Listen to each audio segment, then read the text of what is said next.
আমি ভাঙড়ের কোনো মানুষের সঙ্গে গাদ্দারি করিনি, আমি উন্নয়নের সঙ্গে আছি।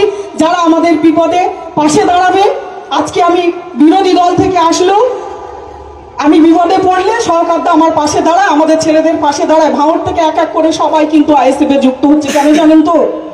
ওইখানে কিন্তু তৃণমূলে যুক্ত হচ্ছে, আইএসএফ থেকে এসে তৃণমূলে জয়েন করছে। কেন বলুন তো? ওখানে কাউকে বিপদে পড়লে পাওয়া যায় না, কারণ নামে যদি কেস হয় সে জেল খাবে, কিন্তু তাকে আর ছাড়ানোর লোক হয় না, জেলে দেখতে যাওয়ার লোক হয় না। তার সংসারটা কি করে চলে সেটাও কিন্তু কেউ দেখে না। কারণ সেই সময় আমি তো আইএসএফে ছিলাম, আমি জানি তাদের কত যন্ত্রণা। আমি নিজে 2 মাস জেল কেটেছি, আমি জানি।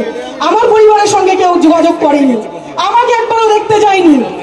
যাই হোক, আপনাদের কাছে অনুরোধ, সময় থাকতে আপনারা নিশ্চয়ই, ভাঙড়ের মানুষ সবসময় বিপ্লবের সঙ্গে থাকে, সবসময় পথ দেখায়। অনুরোধ আছে, সময় থাকতে আপনারা সজাগ হন, তৃণমূল কংগ্রেসের হাতটাকে শক্ত করুন। সবাই ভালো থাকুন, সুস্থ থাকুন।